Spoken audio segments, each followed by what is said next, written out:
In the summer of 2022, a 74-year-old woman named Ruth, living outside Shipshewana, Indiana, pulled 340 pounds of tomatoes from a garden the size of a parking space. She had no drip system, no hose, and no spike in her water bill. Impressed by the results, she simply filled 4 clay pots buried in the dirt and walked away, doing this just once a week for the entire season. For years, I watered the way everyone told me to, using drip lines, soaker hoses, timers, and pressure regulators. Every spring, I added something new because every summer something still looked wrong. I was frustrated as plants became stressed in August and soil cracked by noon. I thought the problem was drought, but it wasn't. The water I was putting into the ground wasn't reaching the roots. Half of it was evaporating before it got 6 inches down, and the system I kept upgrading, the one drip irrigation companies have been selling since 1959, was designed to replace something that already worked for 4,000 years. It is something that costs $12 and outlasts everything I ever bought. There is a reason the Bible describes people carrying clay jars everywhere they went, to fields, to wells, and to neighbors. There is a reason those same jars show up in the oldest agricultural texts ever written. And there is a reason you have never heard this called an irrigation method. By the end of this, you will know all three. On a July morning in Elkhart County, Indiana, a 67-year-old Mennonite grower named Daniel is kneeling beside a tomato bed, pressing 2 fingers into the soil 6 inches from a buried clay pot. The soil is cool, even though it has been 96 degrees for 4 days. His hose hasn't moved since Monday. He nods once, stands up, and moves to the next bed. That is not faith, that is physics. In Judges 7, Gideon gave each of his 300 men a clay jar. The jar was the most trusted vessel in the ancient world, used for water, oil, grain, and wine. It wasn't decoration, it was infrastructure. The same unglazed terracotta that held water in biblical times holds water in Daniel's beds today. The porous walls haven't changed, and the principle hasn't changed. Call this the living pressure system. When the soil around a buried clay pot gets dry, it pulls. The tension created by dry soil draws water through the microscopic pores of the unglazed clay. This happens not because you pushed it, but because the soil demanded it. When rain falls and the soil is already wet, the pull stops. The water stays in the jar until the soil needs it again. The plant controls its own water supply. Think of it like a gas pedal connected directly to the roots. When the plant needs more, the system accelerates. When the plant has enough, it idles. There is no timer, no setting, and no guesswork. What breaks this system is surface irrigation. Sprinklers, soaker hoses, and drip lines placed above the soil all wet the surface and rely on gravity and soil structure to pull water down. The University of Arizona Extension found that up to 50% of irrigation water is lost to evaporation before it reaches root depth. That water never arrived, but you paid for it. Pick up a handful of soil from your garden right now and squeeze it hard. Open your hand. If it forms a ball and holds its shape, your soil has enough structure to work with a buried clay pot immediately.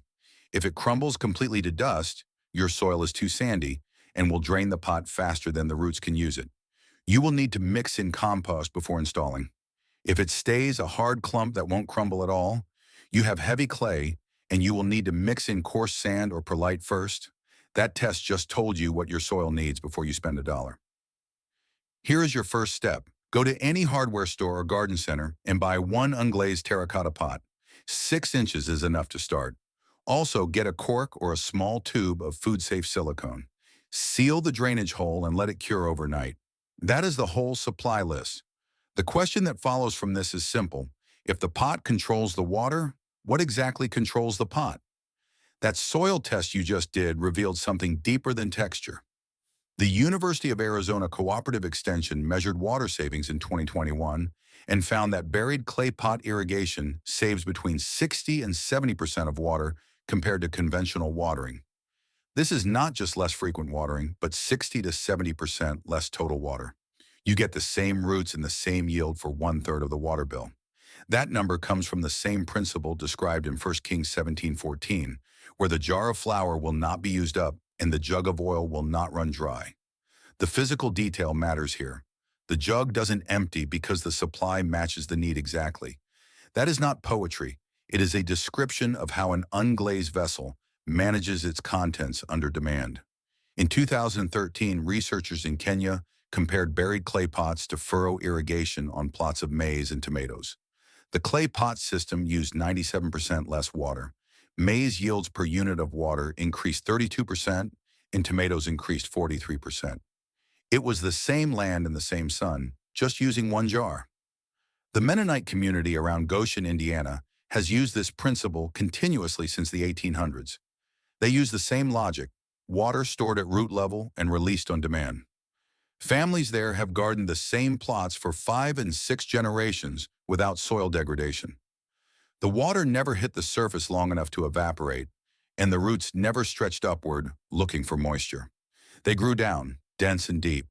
Ecclesiastes 11:1 says, "Cast your bread upon the waters, for you will find it after many days."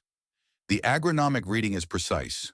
What you put into the ground, entrusted to the earth's own systems, returns.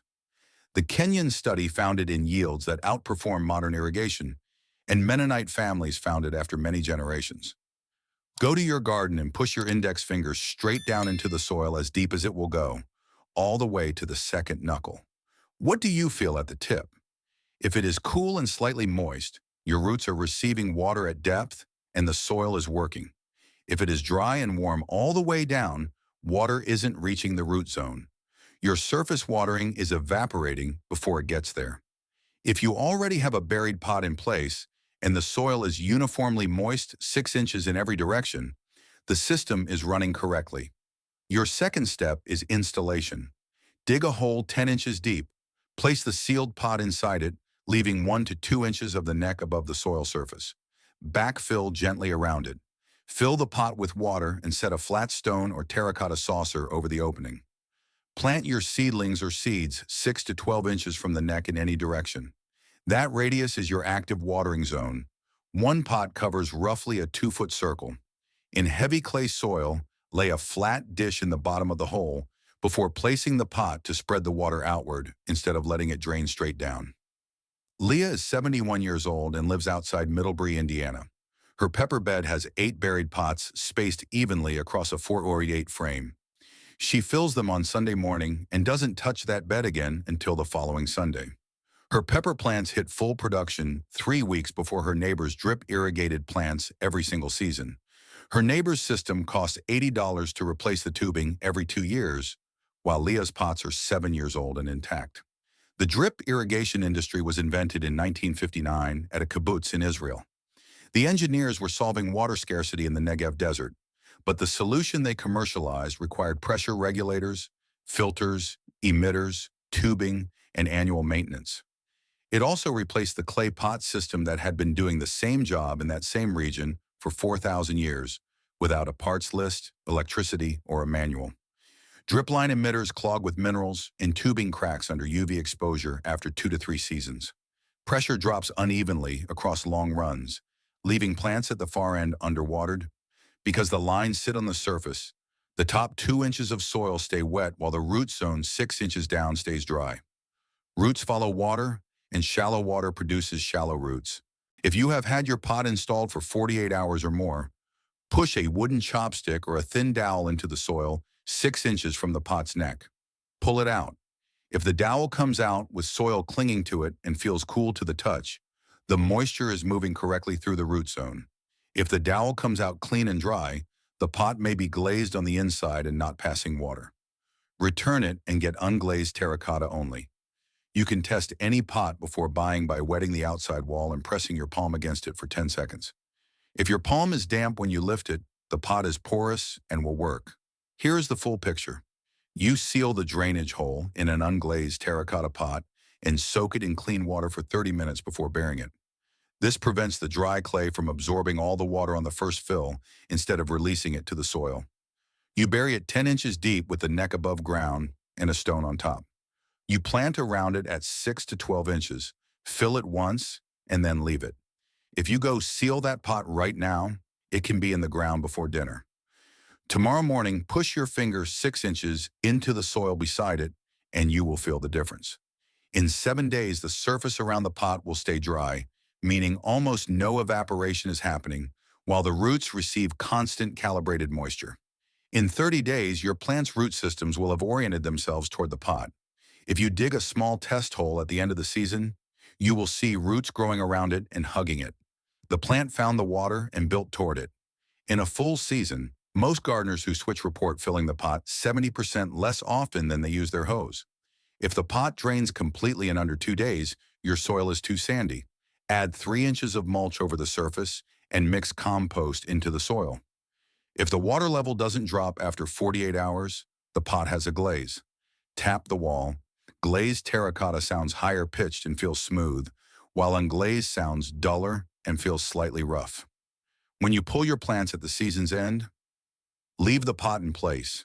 Fill it one last time before the ground freezes, then empty it and pull it out for winter storage.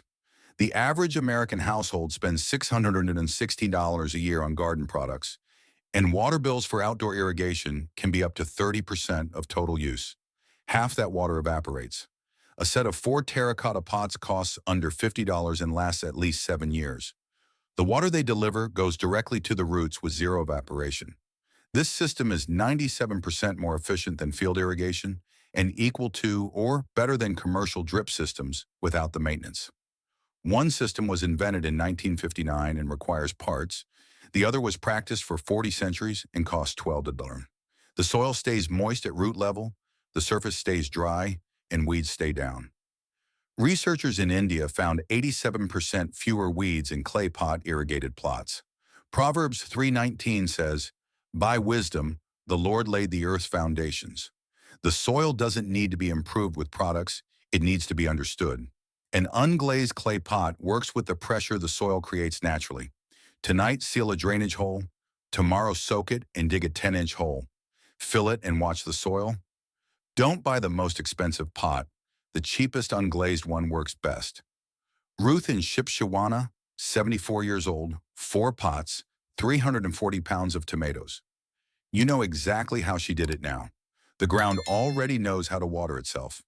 You just have to give it a vessel it can work with. If this ancient wisdom has changed the way you look at your garden beds, please subscribe and like this video. We are uncovering the historical truths that have been overlooked for far too long. Let's cultivate a better future together. Our next discovery will be shared with you very soon.